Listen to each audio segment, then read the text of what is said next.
por venir. Y la agenda es esta, la que vamos a tocar hoy. Se las repaso rápido. Voy a hacer una pequeña introducción de Rewell, de vuelta, para que estén todos un poco al tanto, a dónde apuntamos y el por qué, de alguna manera, creamos este programa. Después vamos a hablar de lo que nos convoca, que es hablar de prebióticos desde la nutrición y hablar después de prebióticos y posbióticos desde los suplementos, ¿verdad? Vamos a hacer un pequeño break de 15 minutos, o sea que lo que voy a hacer es, estas 3 charlas van a ir tipo sábana y sin preguntas, porque así aprovechamos bien el tiempo, pero después sí, los convoco a que en el break aprovechemos esos 15 minutos para que se mezclen con los oradores, hablen, les pregunten, interaccionen, todo lo que ustedes quieran, así que vayan como juntando las dudas o cosas que quieran interaccionar para ese momento, que va a ser mucho más rico porque se va a poder hacer más 1 a 1 o más mezclados. Y después de ese break corto, volvemos para presentarles lo que tenemos hoy, el lanzamiento que hicimos esta semana. Y ahí ya cerramos con algunos sorteos que podrán ver que tenemos todo acá adelante, muchas novedades para sortear, así va a estar muy bueno. Bueno, sin más, arranquemos un poquito con la parte que me toca a mí. Yo quiero darles un marco de por qué Rewell, por qué creamos Rewell. Siempre viene bien refrescar eso y contar un poco por qué llegamos ahí.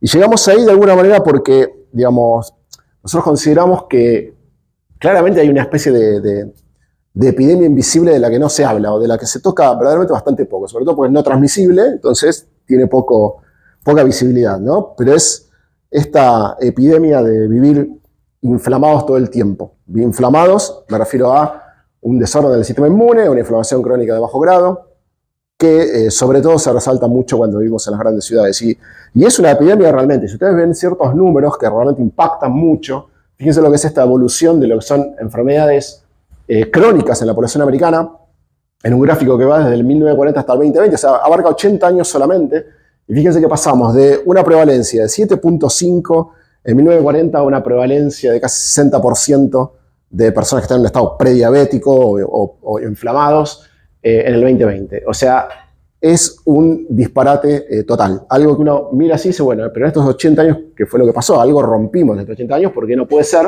este tipo de prevalencia se haya disparado de esta manera. Y esto es lo que yo llamo esta epidemia invisible de la que no hablamos demasiado, ¿no? Con un poco más de números, fíjense lo que son, ¿no? El 35% de la población americana se encuentra bajo régimen de estatinas, que es una droga que se usa para tratar enfermedad cardiovascular. O sea, está genial para las farmas, pero no está tan bueno para la población. Por otro lado, el 40% de la población americana se calcula que está en un estado prediabético. O sea, es realmente muy importante. ¿Y a qué se debe esta epidemia? Básicamente a todo lo que va en relación con vivir en las grandes ciudades. Desde el estrés, desde el cansancio, sobre todo el último, las comidas ultraprocesadas, ¿no? Entonces todo esto lleva a un vicio que nosotros lo graficamos de esta manera, ¿no? En donde todos los malos hábitos van llevando a una inflamación crónica y esa inflamación crónica termina en enfermedades crónicas. Es un círculo que es muy difícil de romper, sobre todo viviendo en las grandes ciudades. Es muy difícil de ver cómo uno puede cortar en algún lado. Esa fue la gran motivación nuestra detrás de Rewell. Porque decíamos nosotros, ¿qué podemos aportar desde la ciencia, del conocimiento de la genética, del conocimiento de la microbiota, para de alguna manera ver cómo podemos cortar en algún punto estas ruedas que no frenan, sobre todo cuando, como digo, cuando vivimos en las grandes ciudades? Y esto tiene números científicos por detrás, claramente. Nosotros sabemos, y está demostrado, y está bien publicado, que la diversidad de la microbiota se va perdiendo a medida que uno va interaccionando con las poblaciones más urbanizadas. Digamos, desde las poblaciones indígenas, fíjense que tienen un promedio de 730 especies, a las poblaciones urbanizadas que tienen un promedio de 270, pero lo peor no es el número, sí es peor, porque todos sabemos que en realidad la microbiota se maneja con parámetros ecológicos. Cualquier sistema ecológico, cuanto más diverso mejor, porque es más resiliente. Esto es exactamente lo mismo, pero, o sea que este ya es menos resiliente, porque tiene menos especies, pero sobre todo la adaptabilidad que tiene estas 270 especies adaptadas a todo un sistema de estrés oxidativo, en donde se está todo el tiempo estimulando la inflamación crónica de bajo grado, a diferencia de esta que tiene muy baja inflamación. Y en el medio, las poblaciones rurales que tienen intermedio de especies, ¿no? Entonces realmente se ha visto afectado, no solo en baja diversidad, que ya es muy malo, sino la adaptabilidad que ha tenido ese microbiota. Y lo bueno de esto es que, de vuelta, la microbiota no condena para nada porque es totalmente móvil. Es una película que se va moviendo con nuestros hábitos, sobre todo. Entonces, ¿qué pasa? Hay papers, como este Cell, claramente demostrado, es un muy buen laburo con 39 pacientes seguidos 17 semanas, en donde se puede ver que la dieta influye en esos cambios de la microbiota que llevan a un cambio en la modulación del sistema inmune. Por ejemplo, en el caso de arriba fue esta misma población se le dio toda una dieta alta en fibras.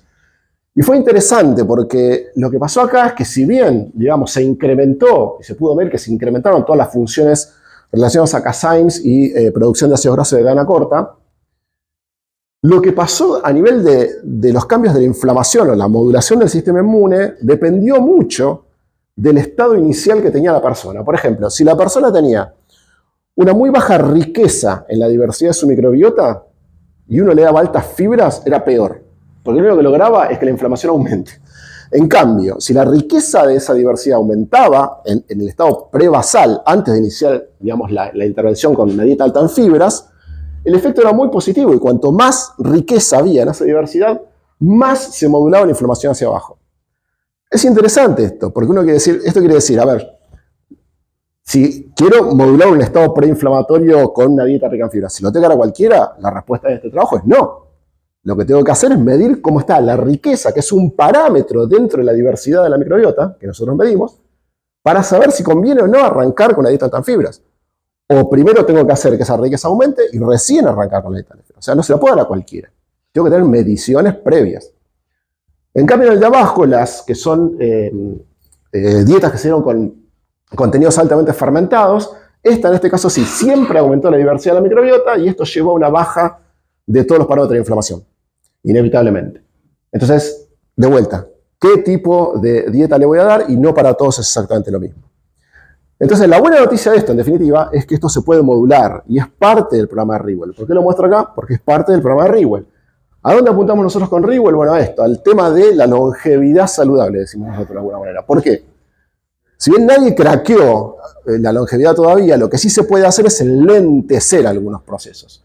Entonces, todos sabemos que a medida que pasa el tiempo y nuestra edad biológica avanza, los patobiontes van a ir creciendo, es inevitable. Las bacterias protectoras van a decrecer, es inevitable. Los parámetros inflamatorios van a crecer, es inevitable. La fragilidad, obviamente, dependiendo de estos tres parámetros, va a aumentar. Ahora, ¿qué pasa? Lo que sí puedo hacer es que esa pendiente sea más lenta. Y eso es donde nosotros posicionamos a Rewell, para decir esto se puede modular para que sea más lento. No se puede evitar, pero se puede hacer más lento bajo ciertos parámetros. Y por eso lo llamamos como un programa en realidad, ¿no? O sea, la definición que hoy usamos exacta de Rewell es que ofrece soluciones enfocadas en la prevención y el bienestar de largo plazo con beneficios en el presente, porque nunca hay que olvidarse de eso. Entonces, hoy tiene dos partes, que es el programa de perfil completo, que es el único que estaba disponible al día de hoy, medir la genética, medir el microbioma, hacer el plan de hábitos, etc. Y esta semana lanzamos un nuevo producto que ahora lo vamos a comentar un poquito más. Si volvemos a cómo es súper simple, tiene 3 etapas. Es tener mi cajita, que hoy es esta, que cambió, la nueva, en donde tengo para medir mi ADN y la microbiota, ¿verdad? Una vez que eso está, llega al lab, se devuelven los resultados en la plataforma. Una vez que los tengo en la plataforma, voy a reservar mi sesión de coaching. Tengo que interaccionar con una coach nutricional, de manera de poder armar un plan de hábitos, personalizado en base a lo que observo de la genética y la microbiota, ¿tá? Y una vez que sigo ese plan, voy a empezar a notar los cambios. Pero es parte de todo, no es que es un kit que yo mido la genética del microbioma, no es solo eso, porque ahí nos quedaríamos súper cortos. No lo pensamos para eso, Rewell. Lo pensamos para lograr cambios sostenibles en el tiempo, ¿tá? Bueno, algo de detalle técnico, pero muy poco, para que entiendan cómo lo hacemos por detrás. ¿Cómo analizamos la información del microbioma? Bueno, es interesante porque nosotros fuimos variando la tecnología para hacerla todavía más precisa, que era lo que Rewell también por otra parte necesitaba. Necesitábamos medir muchos tipos de marcadores distintos, donde las tecnologías que teníamos no alcanzaban y fuimos variando nuestra tecnología. Para que se den una idea, yo siempre lo cuento así, es como el equivalente en video de pasar de Standard Definition a High Definition a 4K. Nosotros salimos del 16S para movernos sobre la tecnología que usamos, que es, la llamamos microbioma Low Pass Genome. Y la tenemos puesta a punto para trabajar con 1 millón de reads, alcanza para hacer, y tiene muy buena sensibilidad para hacer todo lo que necesitamos medir. Esto nos permite ver quiénes están y qué hacen, que era lo más importante para nosotros. Porque la ciencia del microbioma fue variando, ¿no? De hacer 16S, que les interesaba decir quiénes están, a que en definitiva fuimos descubriendo con el tiempo y la ciencia que el quiénes están no es tan importante, sino que lo más importante es qué hacen. Las bacterias son demasiado promiscuas, se pasan un montón de información, entonces el nombre solo muchas veces no indica nada. Sí o sí tenés que saber un poco más qué es lo que hacen. Y ahí es donde apuntamos hoy a Rewell. Por supuesto que para poder hacer esto nosotros tenemos que crear una base de datos específica de cada población que vamos a medir. Una cosa es en la Argentina, si me quiero ir a otro país y tiene otras condiciones, tendré que tener otra base de datos específica de ese país. Eso nosotros para Argentina lo creamos y creamos los algoritmos de Machine Learning por detrás de eso para hacer los distintos perfiles y categorizar a cada usuario según su perfil y la base de datos. No voy a ahondar en eso porque es un paper que tenemos publicado y si quieren escanean el código QR y se quedan con el paper. Así que lo pueden ver después mucho más en detalle, pero es mucho más científico, con el algoritmo de Machine Learning y un montón de cosas más difíciles de entender, pero el que lo quiere seguir, 10 puntos. Y esa es nuestra tecnología al día de hoy. ¿Cómo analizamos la información genética? Es otro punto importante. ¿Cómo analizamos la información genética? La tecnología que usamos también es distinta, porque ahí lo clásico es una tecnología que se llama microarray. Nosotros nos salimos de eso por una razón. Primero porque el microarray más grande disponible son 2 puntos fijos y puede tener hasta 4 millones de puntos fijos para analizar.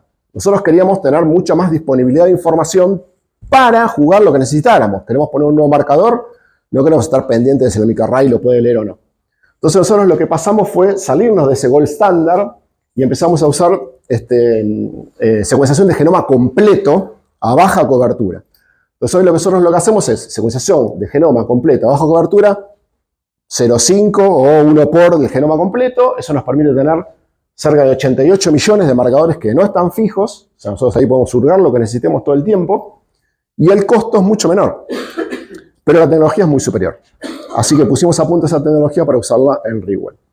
Y por otro lado es después cómo manejamos esa información que la hacemos con algoritmos propietarios. Es decir, si hay varios marcadores que apuntan a una condición en particular, nosotros colectamos toda la evidencia científica y armamos los algoritmos que permiten ofrecer un solo outcome, para que el usuario no se vaya confundiendo. Digo esto porque muchas veces en genética otras plataformas dicen estos 3 marcadores, a ver si los 3 marcadores se contraponen entre ellos y el usuario no sabe qué hacer. Nosotros lo manejamos con distintos algoritmos, con la evidencia científica para decir, bueno, si vos tenés estos 3 marcadores, el outcome final es este. A vos lo que les importa es esto, no los 3 que están antes. Entonces al usuario se lo simplificamos de alguna manera. El usuario no ve estos algoritmos, en la plataforma ve, esto es lo que yo tengo, esto es lo que tengo que hacer. Lo hicimos súper simple. Y después la plataforma es muy simple, tiene las 3 patas que sostienen la mesa, que es lo más importante, que son ver los resultados, hacer y reservar su sesión de coaching, interaccionar y tener el plan de hábitos para seguirlo. ¿Tá? Esas son las 3 patas importantes que sostienen a todo el programa para hacer cambios sostenibles en el tiempo. Dentro de la plataforma van a tener un dashboard que tiene algunos puntos que caprichosamente nosotros pusimos en el dashboard, pero porque nos parecen los más interesantes y por otro lado son los que los usuarios más miraban. Entonces los ven en una vista rápida del dashboard, pero si tocan acá van y ven todos los marcadores que tenemos. Y en la genética pasa exactamente lo mismo. ¿Tá? En este caso, alergias e intolerancias, hay 2 de 5 que me marca, pero puedo ver todas mis predisposiciones tocando acá. ¿Tá? Reservo la sesión de coaching, donde la coach me va a decir, en base a lo que observa, cuál es el mejor plan que puedo seguir y que necesito, en qué tipo de cosas son las que nos vamos a enfocar, según específicamente mi genética y mi microbiota, ¿verdad? Y ahí empieza el verdadero Rewell, empezar a trabajar sobre ese plan. ¿Tá? Pero no quiero terminar sin decir que obviamente nosotros apuntamos Rewell a la longevidad saludable, digamos de alguna manera, pero eso como que el usuario siempre lo siente muy largo. Es decir, tengo 20, 25 años, me está diciendo que quiero prevenir una enfermedad crónica a los 60, me queda muy lejos. Lo que la gente no ve es que en realidad hay un beneficio de corto plazo. Yo creo que con lo que mostré al principio, en las grandes ciudades sobre todo, nos hemos acostumbrado, de alguna manera, a que el 70% de rendimiento es como el 100% del rendimiento en la realidad. Y en realidad no es así, sino que estamos afectados por un montón de variables, entre ellos la inflamación crónica de bajo grado, el mal dormir, un montón de cosas que hace que no trabajemos al 100% real, sino que nos acostumbramos a un umbral que es mucho más bajo. ¿Cómo hacer el unlock de ese 20, 30, 40% que me falta? Es lo que Rewell también puede aportar en el presente, siguiendo un plan, digamos, que uno lo siga realmente, ¿no? En el tiempo. Entonces, obviamente que eso va a llevar también a una mayor performance individual y uno lo va a notar, digamos. Yo lo hice, lo puedo decir personalmente. Entonces, no olvidarse de esto. Si bien apuntamos a esa longevidad celular de prevenir enfermedades crónicas a futuro, que es esta epidemia invisible, también está esto de encontrar esa performance de corto plazo, que realmente empieza a funcionar. Si uno sigue, obviamente, las indicaciones y los planes, ¿no? Bien, entonces, quiero invitarla ahora a Guadalupe que nos cuente, que es nuestra head coach de nutricional, que nos cuente un poco sobre prebióticos desde la nutrición, ¿verdad? Así que bueno, te dejo el paso y pasas desde acá. Dale, buenísimo. Gracias. Bueno, la idea es que vamos a conversar un poquito cuál es el rol de la nutrición. Ustedes saben, no solo en la salud general, pero sino también en la salud del microbioma, la nutrición cumple un rol fundamental y lo vamos a hacer desde la mirada de los prebióticos. Muchos de acá saben qué son, pero bueno, está bueno ir diferenciando pre, pro, postbióticos y cuáles son las funciones. Vamos a ver qué son, qué efectos y qué mecanismos de acción tienen, cuáles son sus funciones, qué relación tienen con el estilo de vida, con la manera de alimentarnos y la forma de vida. Y vamos a hablar un poquito de esto del intestino permeable, a qué se refiere y por qué es importante. Para empezar, empezamos con una definición de la Asociación Internacional Científica de Prebióticos y Probióticos que dice que los prebióticos son un sustrato que son utilizados selectivamente por los microorganismos del huésped, en este caso nosotros, y que van a conferir un beneficio para la salud. Es decir, que esta definición tiene tres patas importantes. La primera nos habla de un sustrato, no nos dice qué sustancia es, después vamos a ver que en general los prebióticos son carbohidratos, pero podría ser cualquier tipo de sustancia. El segundo dato fundamental es que son utilizados selectivamente. Esto quiere decir que van a aumentar la actividad metabólica de nuestros microorganismos benéficos residentes de nuestra microbiota intestinal. Y por último, tiene que estar demostrado en un estudio de investigación que otorgan un beneficio para la salud. Entonces, a priori, si tenemos que pensar cuáles son estos prebióticos, pensamos primero en el grupo de la fibra alimentaria, ¿sí? Es un componente del reino vegetal, pero a su vez tenemos que entender que los prebióticos son un subconjunto de fibra alimentaria. Es decir, que no toda la fibra alimentaria cumple con la definición de prebióticos, pero la mayoría de los prebióticos sí son fibra alimentaria.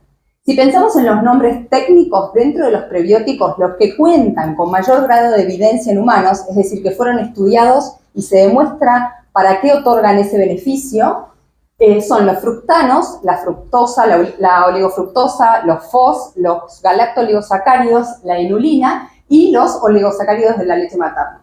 Y por último tenemos a los grandes nuevos prebióticos emergentes. ¿Qué quiere decir esto? Que son prebióticos que están siendo muy estudiados, pero que todavía no cuentan con el grado de evidencia de los de acá arriba. Por eso se los llama todavía prebióticos emergentes, pero vamos a hablar mucho de ellos, que son los polifenoles y el almidón resistente. En ellos nos vamos a enfocar, digamos, hoy. Ahora, para entender un poquito cómo es que actúan estos prebióticos, tenemos que entender que los consumimos a partir de la dieta.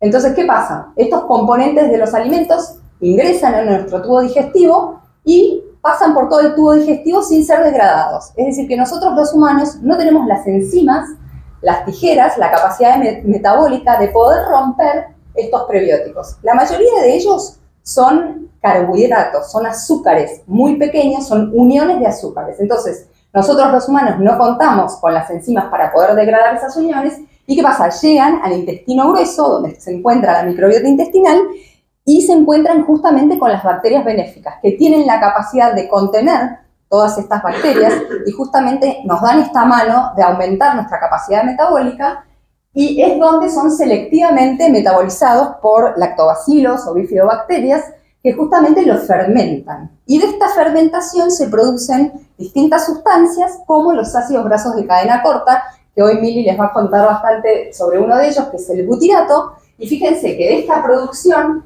ese ácido butírico lo que va a ser la principal fuente de energía para las células del intestino, pero a su vez se van a producir otros dos ácidos grasos de cadena corta muy interesantes que van a tener una función metabólica porque van a ir vía porta al hígado y vamos a ver que van a regular los niveles de colesterol, los niveles de azúcares en sangre. Ahora, ¿qué es la otra cosa importante que sucede de estos prebióticos? Que bajan el nivel de pH intestinal, ¿sí? Y vamos a ver que eso también tiene un efecto muy interesante en la salud.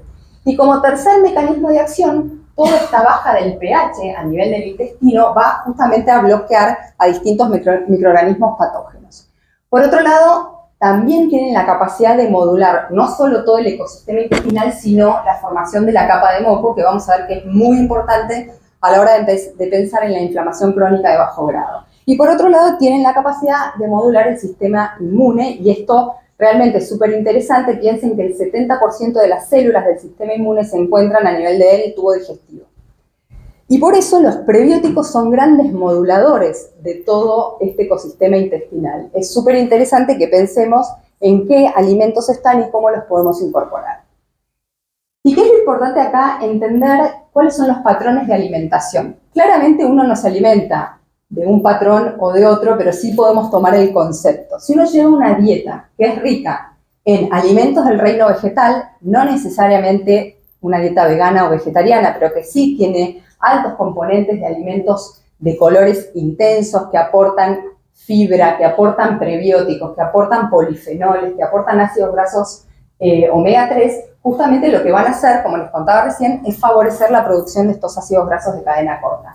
¿Y qué es lo que van a hacer estos ácidos grasos de cadena corta? Van a generar un beneficio a nivel de la función de barrera intestinal, con aumento de la secreción de moco, donde se encuentra toda esta microbiota intestinal.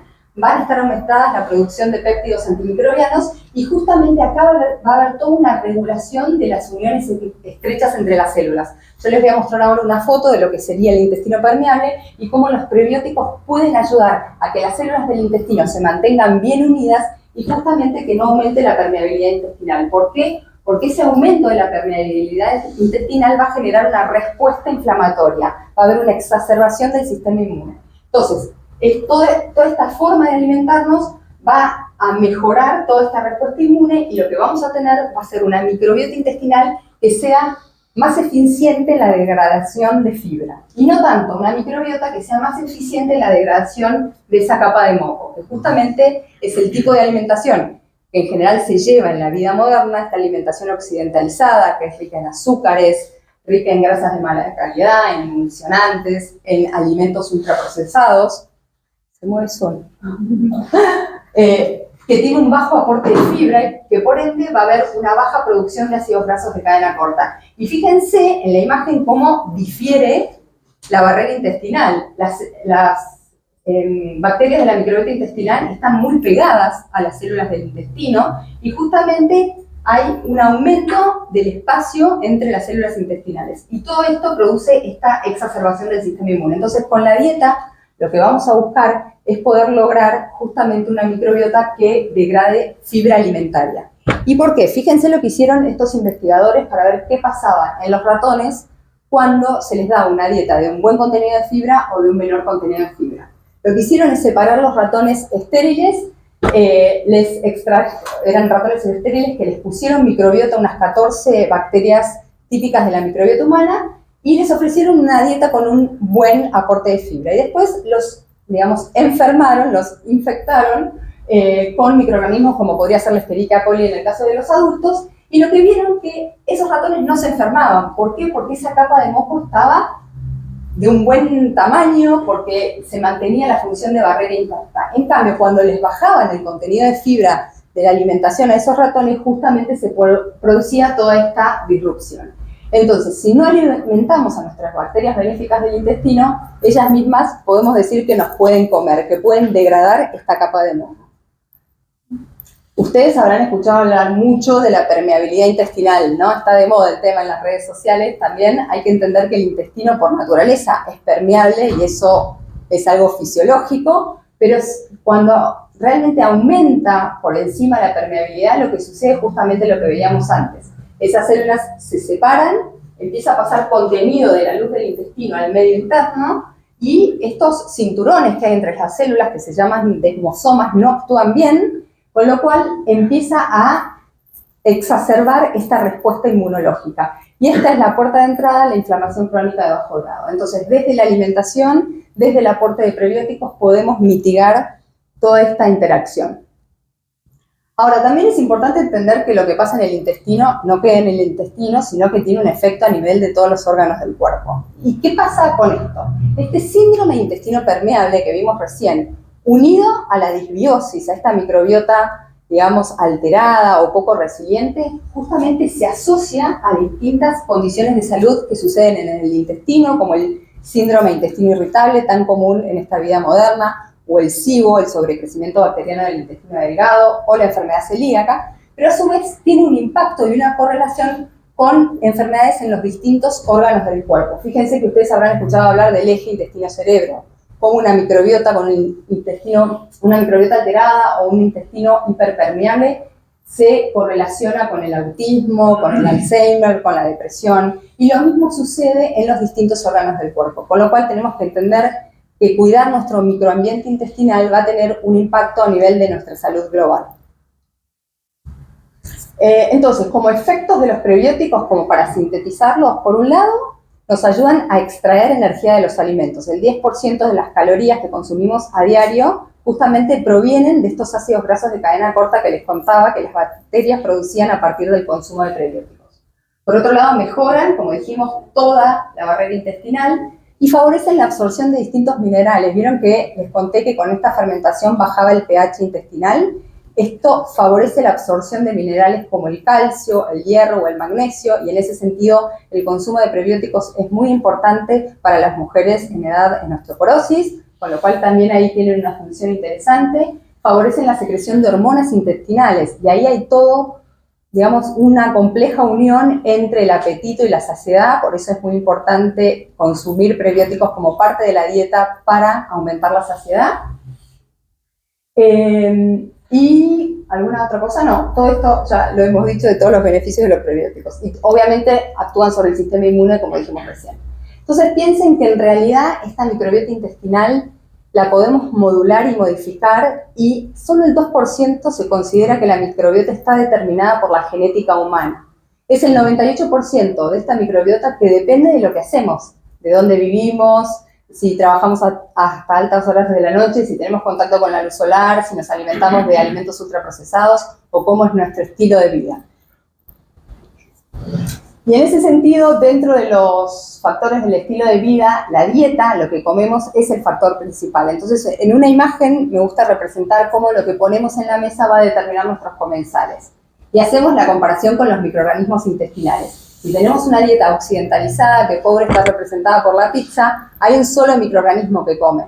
En cambio, si tenemos una dieta donde aportamos una enorme cantidad y variedad de alimentos que aportan fibra y fibra prebiótica, y fíjense que tienen distintos colores, nuestros comensales son mucho más y mucho más diversos. Y como les decía Martín, esta diversidad, esta riqueza de la microbiota justamente nos ayuda a un buen estado de salud. Con lo cual, ahí ya empezamos a entender que necesitamos una variedad de alimentos del reino vegetal para aportar todos estos componentes.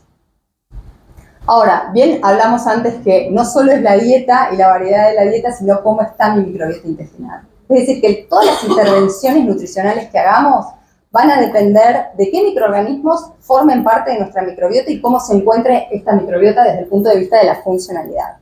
Y en ese sentido también hay que entender que las bacterias son muy inteligentes y están especializadas en la degradación de distintos componentes de la dieta. ¿Se acuerdan que yo les contaba que la inulina, por ejemplo, era un prebiótico? Hay bacterias más especializadas en la degradación de estos prebióticos. También hay bacterias especializadas en la degradación de proteínas, que nosotros vamos a buscar que haya una relación entre la degradación de carbohidratos y la degradación de proteínas, porque vamos a propiciar la degradación de carbohidratos. Y después hay otras bacterias especializadas en el almidón resistente o en las pectinas, que es otro tipo de fibra soluble.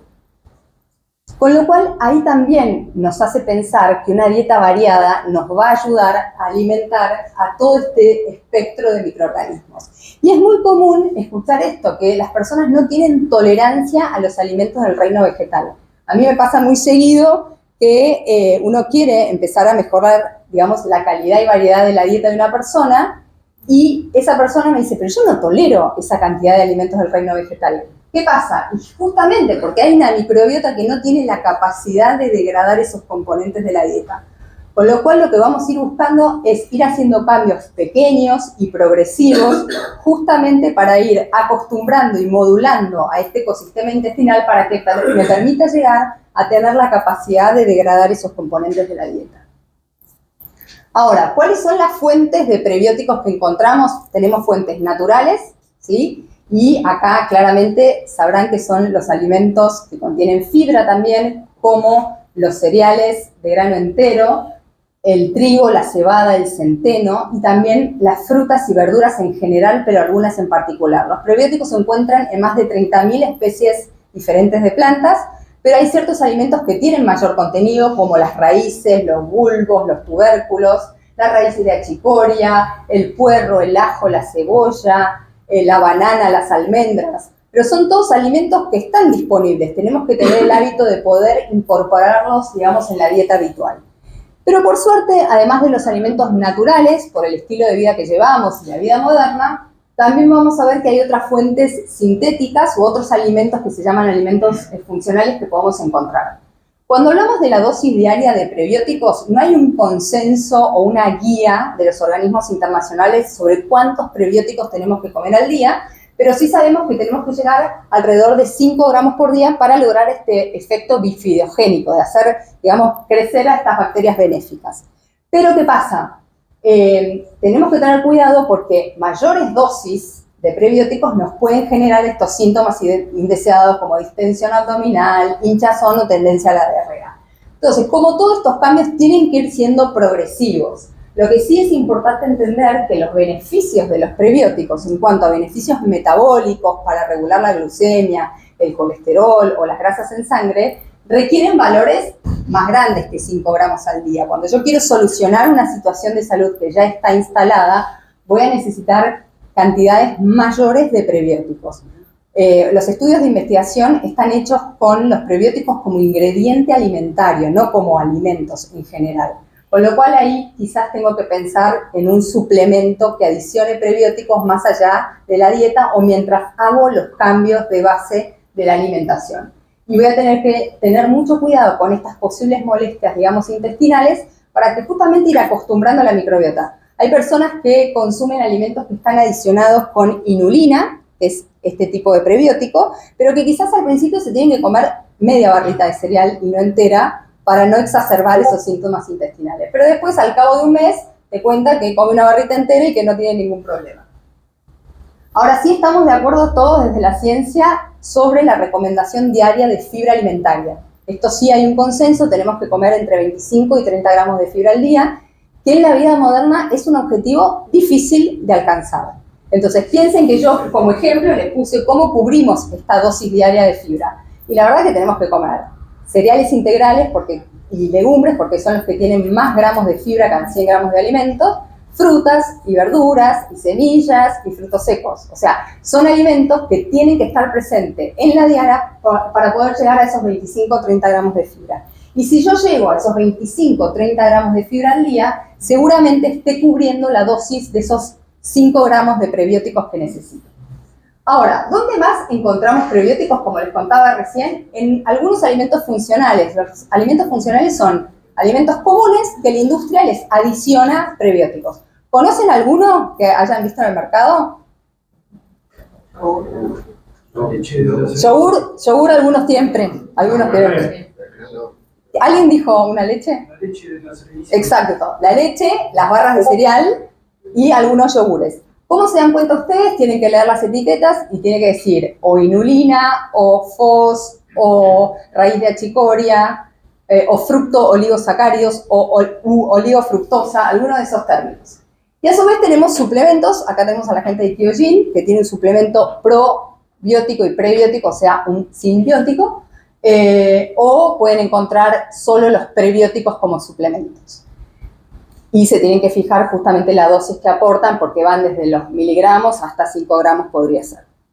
Entonces, lo que hacemos con los suplementos es un plus, complementan la dieta. Lo que vamos a tratar de buscar es el cambio sostenido a largo plazo de la alimentación, pero sí podemos en algunos casos utilizar estos suplementos. Y ya llegando al final, contarles un poquito de estos prebióticos emergentes. Uno de ellos les conté que eran los polifenoles. Los polifenoles son los componentes que dan color a las frutas, a las verduras. Entonces, están teniendo muy buena evidencia. Este es un trabajo en síndrome de intestino irritable que muestra el efecto prebiótico de los polifenoles, donde aumentan la riqueza, la diversidad, aumentan Akkermansia, que es un microorganismo muy interesante en el tema de la modulación de la capa mucosa, y favorecen la producción de estos ácidos grasos de cadena corta. Con lo cual, ahí también vamos a ayudar a las personas a que tengan elecciones de alimentos de colores intensos, frutos rojos, uvas, cereza, los porotos, digamos, negros, estos son algo así. Y todos alimentos de colores intensos, el chocolate alto porcentaje, el té verde y demás. Y el almidón resistente es otro prebiótico emergente, como su nombre lo indica, resiste a la digestión en el intestino delgado, con lo cual llega al colon y es metabolizado también por las bacterias benéficas, con lo cual también es interesante incluir alimentos que aporten almidón resistente. Los cereales, las legumbres y distintos alimentos del reino vegetal. Una estrategia adicional al consumo de estos alimentos puede ser cocinar y enfriar los alimentos, como los cereales y las legumbres, y tenerlos en la heladera a temperatura fría de 4 grados más o menos. Esa cocción y ese enfriamiento favorecen también la producción de almidón resistente. Entonces nosotros después no tendríamos que recalentar esos alimentos por encima de los 130 grados. Entonces es una estrategia adicional. Con lo cual, fíjense que estamos hablando mucho de variedad de colores, variedad de alimentos del reino vegetal, más allá de los alimentos del reino animal que consumamos. Y por último, entendemos en Rewell a la microbiota como nuestro rescate, ¿se entiende? Esto quiere decir que más allá de las condiciones o propensiones genéticas que podamos tener, la microbiota intestinal, como se modula, como se modifica en función de lo que hacemos, justamente nos puede rescatar de esas condiciones. Y además, este superorganismo produce tantos metabolitos que pueden ser tan benéficos que justamente vamos a buscar, digamos, modificar esta microbiota en función de nuestras necesidades particulares según nuestros resultados. Y por último, la mirada que tenemos siempre es una mirada de acompañar a la persona en su proceso de cambio. No se imponen los cambios, sino que se construyen juntos, y eso es parte de nuestro plan de hábitos. Consensuamos las metas que va a tener ese plan de hábitos. No es que termina la sesión y la persona se encuentra con una cosa que nadie conversó, pero tratamos de trabajar sobre estas puntas de la estrella. ¿Qué tiene que empezar a hacer esta persona? ¿Qué tiene que hacer menos? ¿Qué tiene que hacer más? ¿Qué tendría que dejar de hacer? Y como es un proceso de cambio, el plan de continuidad nos va a ir ayudando a ir midiendo los resultados en este proceso a largo plazo. Bueno, los dejo con Mili. Muchas gracias.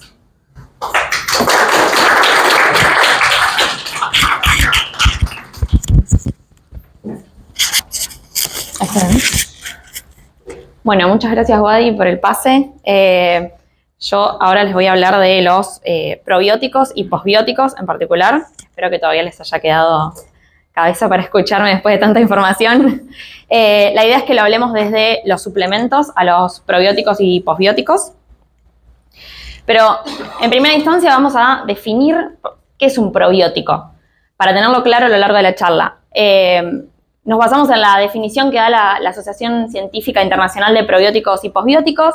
Ellos lo definen como microorganismos vivos que, consumidos en cantidades adecuadas, tienen un efecto benéfico en la salud del huésped. Cuando hablamos de microorganismos vivos, específicamente, estos microorganismos tienen que estar definidos taxonómicamente a nivel cepa.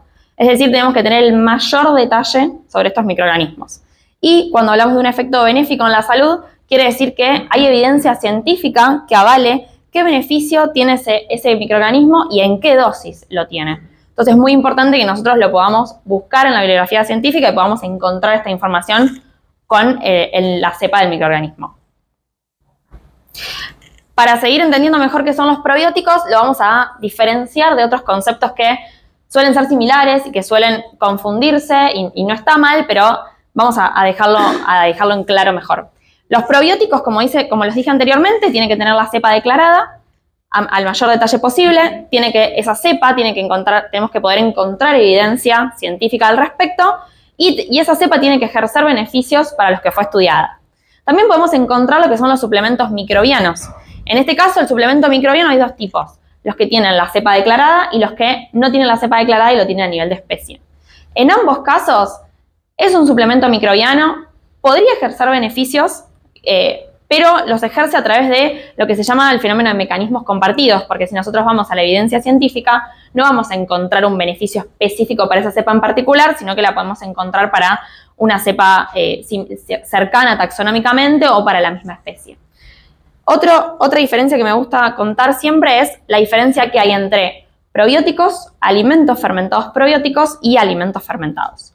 Los probióticos los podemos encontrar como suplementos per se, en forma de cápsulas, de polvo, o lo podemos encontrar adicionados. Adicionados en alimentos, que pueden ser, por ejemplo, barras de cereales, jugos de frutas, o adicionados también en lo que son alimentos fermentados. El alimento fermentado, si ustedes saben, se produce a través del crecimiento microbiano, pero que se produzca simplemente a través de un crecimiento microbiano no nos asegura que tenga probióticos. Entonces, para que este alimento fermentado sea un alimento fermentado con probiótico, tiene que tener adicionado el probiótico particular con la cepa declarada y que tenga los beneficios conocidos.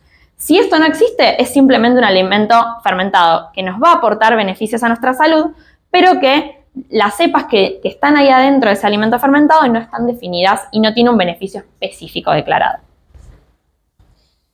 Ahora que conocemos en detalle la diferencia entre los probióticos, los suplementos microbianos y los alimentos fermentados, ¿qué pueden hacer los probióticos por nosotros?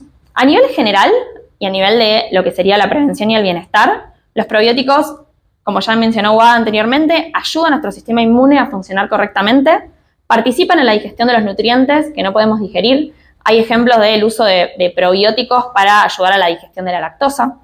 Producen vitaminas y colaboran en la absorción de nutrientes en nuestro intestino y ayudan a mantener los microorganismos perjudiciales controlados. Pero también los probióticos fueron muy estudiados para usos específicos en patologías determinadas.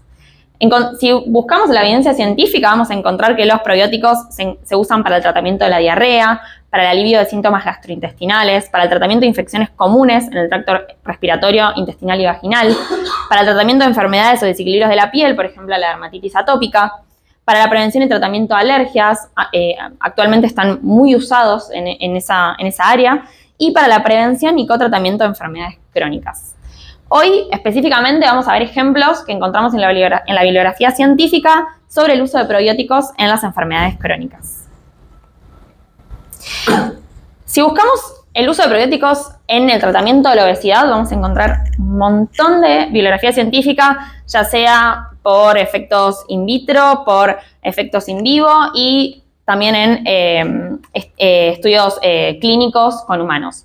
Hoy vamos a fines prácticos de esta charla, vamos a ver los ejemplos obviamente en los que tenemos en ensayos clínicos en humanos. Como les dije, hay un montón de estudios al respecto, pero yo les quería mostrar a grandes rasgos. Todos estos estudios convergen en una forma de actuar en los probióticos en la obesidad. Y es que cuando nosotros ingerimos probióticos, lo que hacen los probióticos es tratar de disminuir la disbiosis intestinal y de esta manera prevenir la permeabilidad intestinal. También los probióticos lo que hacen es ayudar a nuestras bacterias comensales para que produzcan ácidos grasos de cadena corta. Los probióticos también son capaces, algunos, de metabolizar ácidos grasos de cadena corta. En conjunto, estas acciones lo que hacen es mantener la capa de moco bien, como dijo Wada, y gruesa, como dijo antes ella, para evitar la permeabilidad intestinal. Alimentan también a los enterocitos del intestino y lo que hacen para la obesidad es actuar sobre los órganos principales que están involucrados en el desarrollo de la enfermedad. Por ejemplo, en el páncreas lo que hacen es aumentar la sensibilidad a la insulina, en los músculos aumenta la absorción de glucosa, promueve un aumento de la saciedad, promueve una mayor oxidación de ácidos grasos y disminuye el tamaño de los adipocitos. Entonces, a grandes rasgos, esto es lo que está estudiando hoy en día acerca de los probióticos para el tratamiento de la obesidad. Siempre que hablamos de tratamiento de la obesidad, lo que se hace hoy en día es darle a los pacientes el tratamiento convencional y separar en dos grupos y ver cómo responden con el tratamiento convencional, con la ayuda o sin la ayuda de probióticos. También vemos que hay una importante corriente en el uso de los probióticos en las enfermedades cardiovasculares. Específicamente, la mayor cantidad de estudios que se hacen hoy en día es regular los niveles de colesterol en sangre como método de prevención de las enfermedades cardiovasculares. De nuevo, hay una inmensidad de estudios al respecto. A grandes rasgos, lo que hacen los probióticos y lo que vieron en este metaanálisis, que resumieron muy bien el accionar de los probióticos en controlar los niveles de colesterol, es que los probióticos que se dan hoy en día para este tipo de enfermedades contienen una enzima que se llama hidrolasa. La hidrolasa, en líneas generales, lo que hace es hidrolizar las sales biliares, que son las que se encargan de absorber el colesterol intestinal y llevarlos al resto del organismo.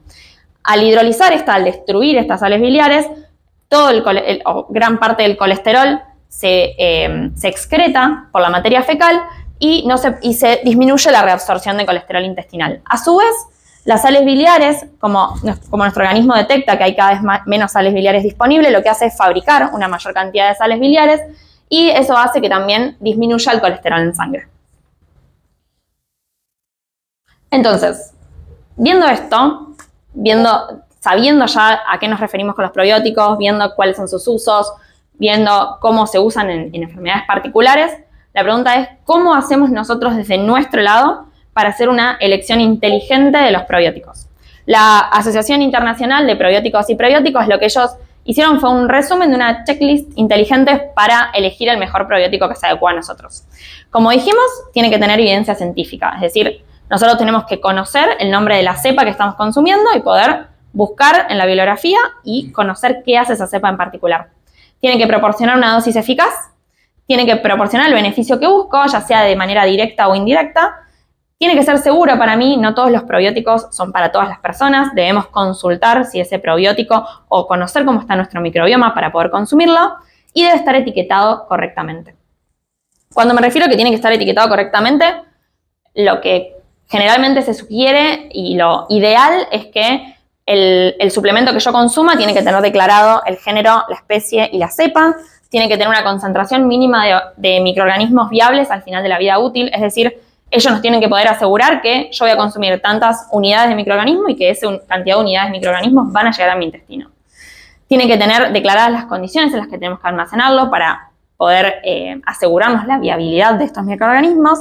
Tiene que tener un número de atención al cliente, tiene que tener cantidad de productos a consumir para obtener beneficios y tiene que tener los efectos y beneficios declarados. Aunque hoy en día no es obligatorio, eso sería lo ideal. Entonces, ahora nos toca hablar de lo que sigue, de lo que serían los posbióticos. Entonces, ¿qué son los posbióticos? Y acá no es tan fácil definirlos porque es un concepto que es muy nuevo y todavía estamos en vías de definirlos correctamente.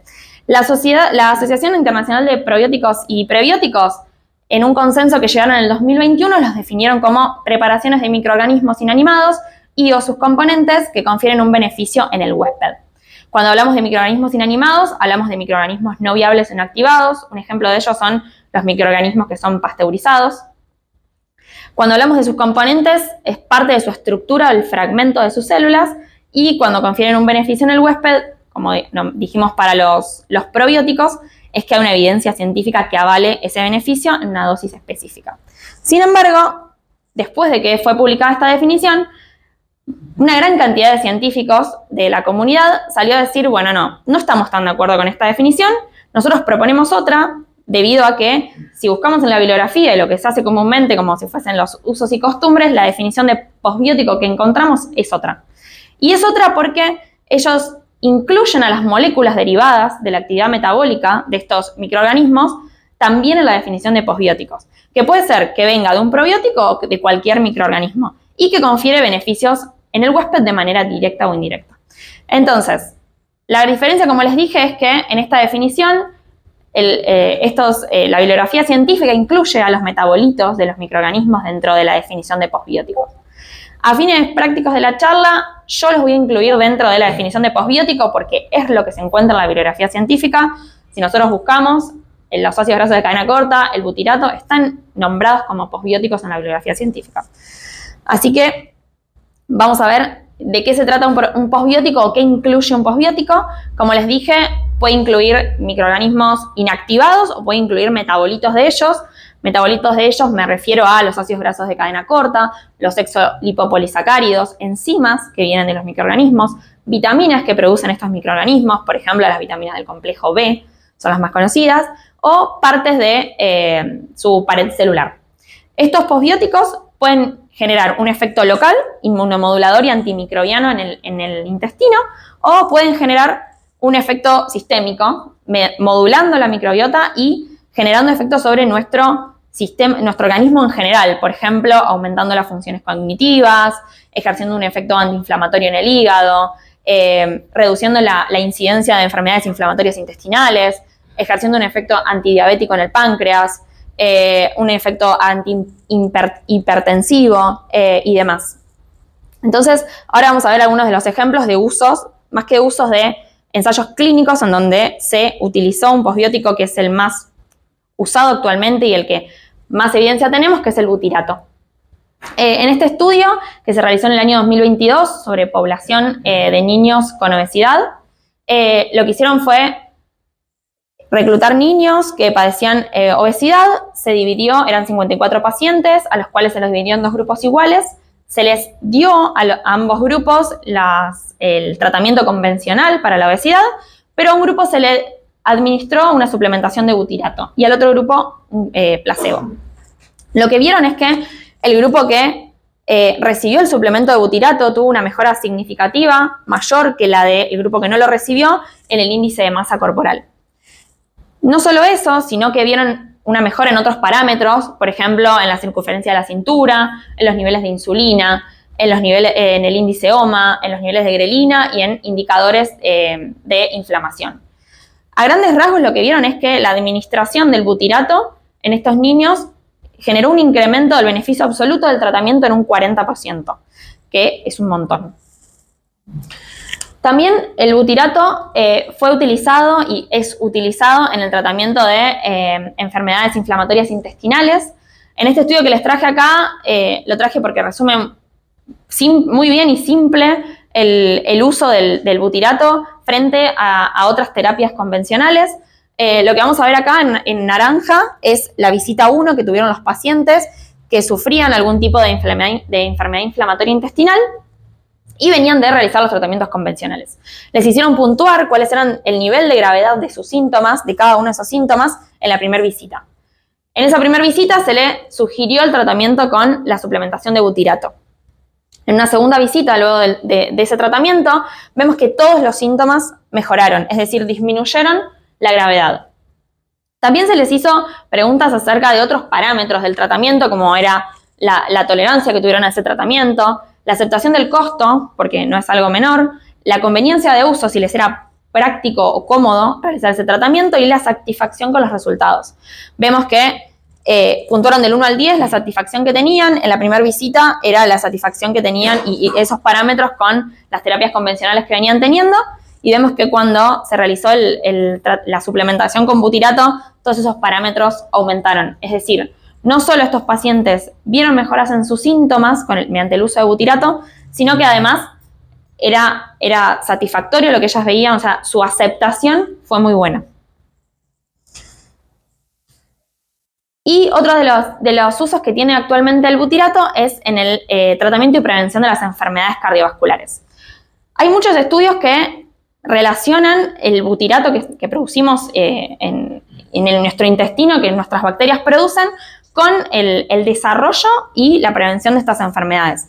También hay un montón de estudios hechos en ratones con esto. Faltan algunos estudios, complementar los estudios hechos en humanos, pero bueno, se lo quería traer a colación porque es una de las enfermedades más prevalentes, entonces me gusta comentarlo. A grandes rasgos, lo que hace el butirato en las enfermedades cardiovasculares es regular la expresión génica de cuando uno tiene enfermedades cardiovasculares, subyace cierta desregulación génica que genera inflamación y genera un montón de cosas. Lo que vendría a ser el butirato es actuar sobre y modificar epigenéticamente la expresión, y además actuar sobre receptores específicos que lo que va a hacer es disminuir la presión sanguínea, aumentar la señalización de insulina, por ejemplo, disminuir los niveles de colesterol depositado y un montón de otras funciones. Pero a grandes rasgos parece una terapia,